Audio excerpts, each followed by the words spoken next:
with us. Your own national security strategy does not say obliterate, sir. It says I said set them back. Your intro does.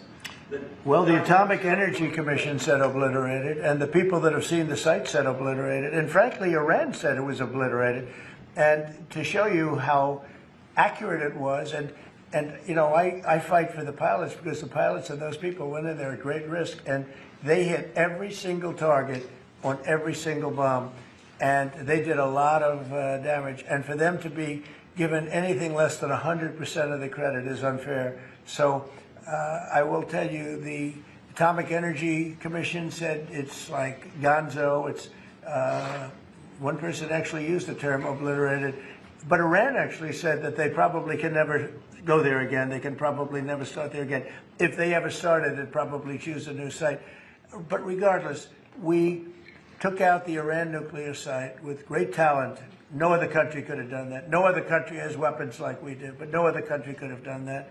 We have the best weapons in the world. We have the best military in the world. And when we took out Iran, that allowed for peace. There's no way that, and I really have great respect for the King of Saudi Arabia, for the Emir, I'm friendly, UAE, these are great people. These are actually great people and great leaders. There's no way they could have done a deal if Iran was not really nullified to a large extent. Iran is not the same country. Iran was a country that was feared by everybody. Now it's a country that's been very much downgraded. I'm sure they'll try and come back, and they're very capable people. Maybe they will, maybe they won't. They are but reconstituting their missile program quite quickly. Well, you know, they can try, but it's going to take them a long time to come back. But if they do want to come back, and they want to come back without a deal, then we're going to obliterate that one too. You know, we can knock out their missiles very quickly. We have great power, and we helped Israel a lot. We were shooting down the drones. We were doing a lot of things for Israel. We did a good job for Israel, but Israel did a good job. They fought, and they all fought bravely. Look, that's a war. That's a vicious war. They're all vicious wars. When you write, hey, you covered a lot of wars. They're all vicious. We never saw a nice one, right? They're all vicious. But that was a big fight.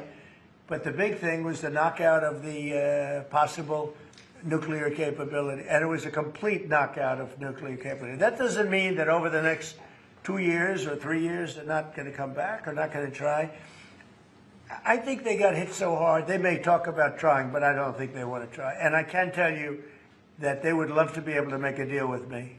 They would love to be able to make a deal with me. And I'd love to make a deal with them if we could. You know, we were not close, but not so close, but we were reasonably there for a deal with Iran before the bombing. And they would have been much better off if they made a deal. They could have had a deal.